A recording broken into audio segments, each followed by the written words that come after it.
Hi there, it's Miss Simpson. I'm so excited to be here with you today. I'm so happy because we're gonna work together on a really cool art project. And this is gonna be all about you. We are gonna work on flags today, and you're gonna design your own flag, and it will have to do with all different things that you like and stuff about you. So I want you to think hard about what your favorite colors are and about what you would like to use to represent yourself and your life and your awesome accomplishments with a flag. So first, let's talk a little bit about flags. Here's a flag that we're all familiar with. This is the flag of the United States of America, where we live. These different stars stand for all the states. So there are 50 stars because there are 50 states. There used to be less states, so there were less, and then they changed it to represent the country where we live. And all these different parts of the flag mean different things too. Very cool. Let's look at a couple different flags from our neighboring countries as well.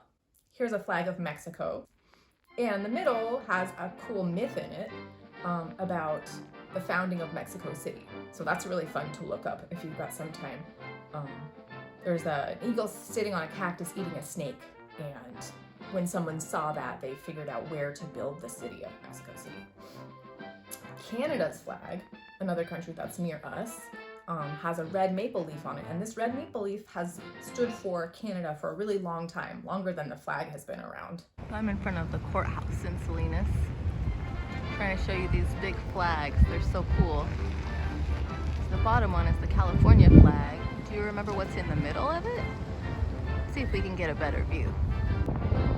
There, that's a better view of it, a little bit. So cool. It's hard to show you how big those flags are, but maybe you've seen them before. Awesome. Yes, there's a bear in the middle of the California flag. You're right. So cool. Let me show you another flag too. This is a prayer flag. These are really cool. You've probably seen them flying around in people's yards and gardens and on porches and out in the world. These are from Tibet. They're really, really cool. And they stand for peace and compassion and wisdom and strength.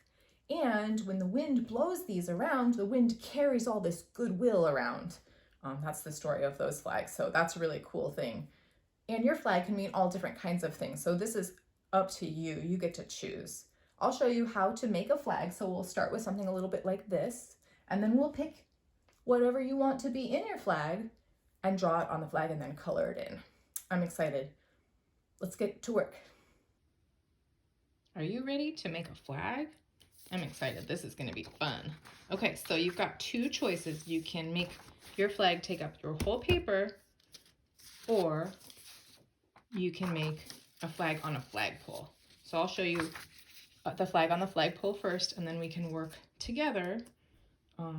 And I'll show you both, but you can always pause. Remember, pause the video when you need to catch up, okay?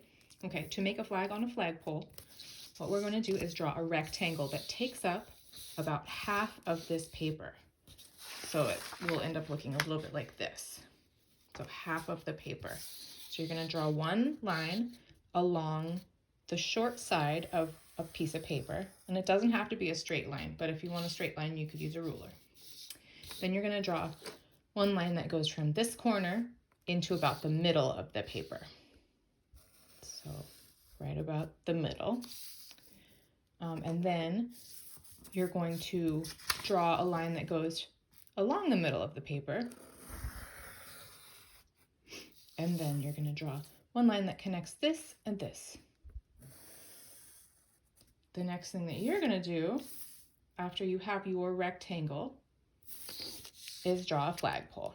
So they usually have like a knobby part at the top, and then there's a line that goes along this edge but doesn't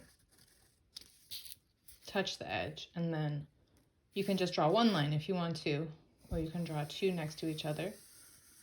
They don't have to be totally straight. Mine is not very straight. So that's okay. It doesn't really matter because we're going to color that in later. Then you're going to draw a line that connects this corner to the flagpole and also connects this corner to the flagpole.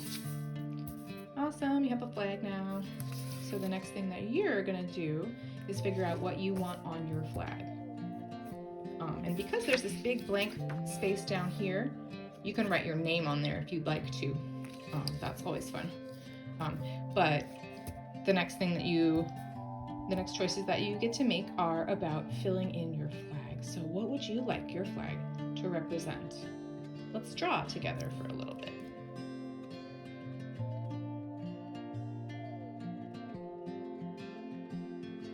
Excellent job so far. So cool. So I showed you both examples.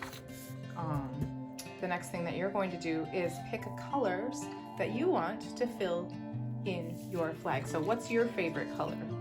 What kinds of things did you draw?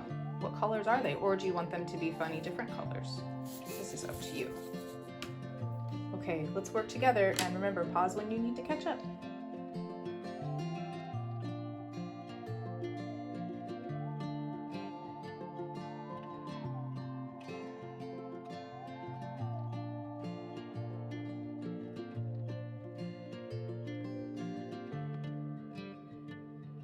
You are doing such an awesome job. Excellent work so far.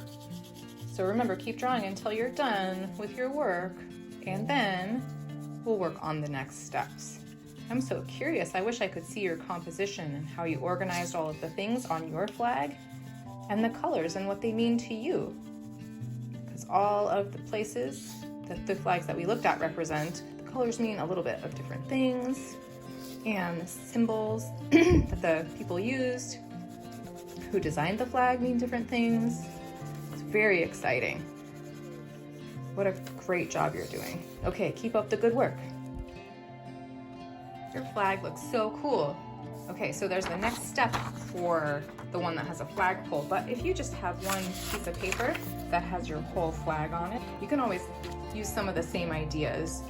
For this one, because we're going to outline the flagpole and the flag, you can outline some of the things in your full page flag if you'd like to.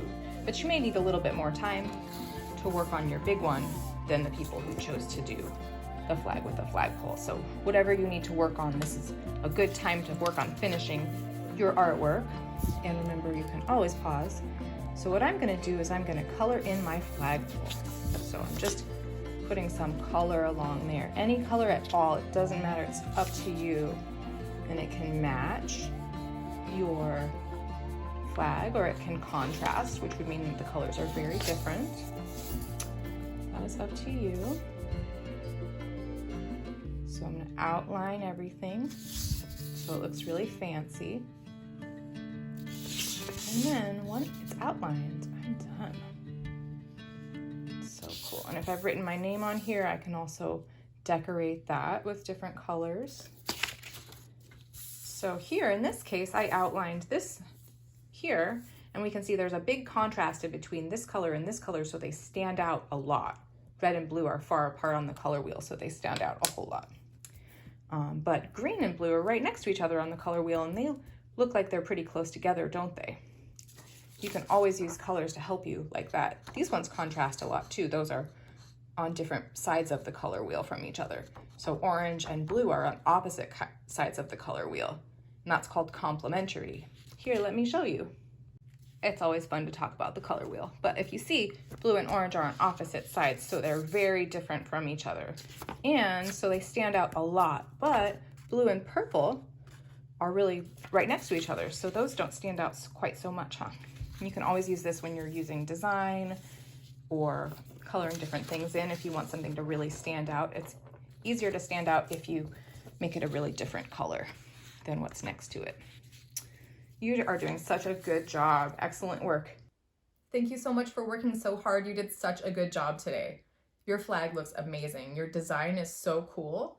And you put some really cool colors in there and different shapes, and it looks really, really great. This is a cool thing too, because you can use it to represent yourself, because this is a flag about you, right? So you can put it up in your room and think about all the awesome things that you like when you look at it. Very exciting. I'm really looking forward to working with you soon again too, and I hope the rest of your day is wonderful.